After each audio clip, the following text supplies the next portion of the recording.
Ovaj video je posvećen sorti oraha Pieral Lara. Interesuje me vaše iskustvo kao i vaše mišljenje o ovoj sorti. Pa da krenemo. Koje su njene prednosti? Po meni, glavna prednost Lare je njeno krasno kretanje sa vegetacijom u proleće. Ako Laru uhvati mraz u proleće, onda su i sve ostale sorte oraha nadrljale u 99% slučajeva. Za većinu Balkana je Lara podobnija sorta od većine ostalih, baš zbog tih prolećnih mrazova koji su sa klimatskim promjenama postali velika pretnja svim voćarima. Primjera radi, 2021. godine je bio pozni aprilski mraz sa čak -7 i te godine u mom kraju gotovo da nije bilo trešnje, višnje, šljive, kruške i oraha u nižim predelima. Pogodnost Lare je i to što je ona lateralna sorta, te je moguće uzgajati u špalirskom intenzivnom obliku. Koje su mane sorte oraha Lara? Teško je reći šta joj je mana. Lara je odlična sorta oraha, ali nije savršena. Kao manu bih naveo da mi deluje da je zajedno sa Chandlerom malo više podložna sivoj pegovosti u odnosu na Tulare. Ja nisam stručnjak, navodim samo neka svoja zapažanja.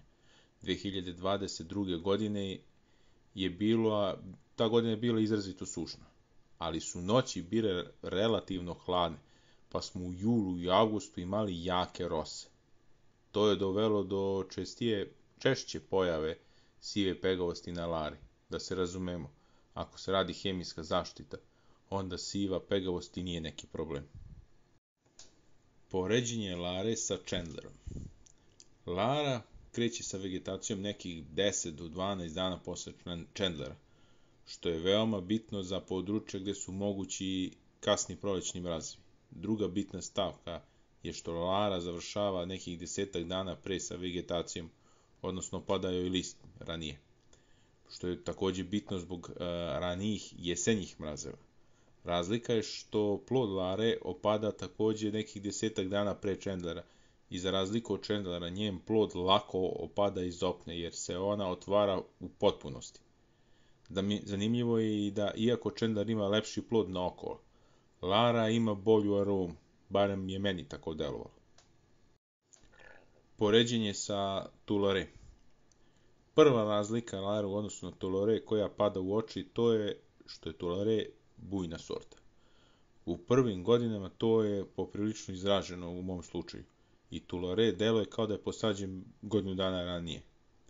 Druga razlika što meni deluje da je tako, ne garantujem da je 100% to tačno, ali deluje da je Tulare malo otpornija sorta.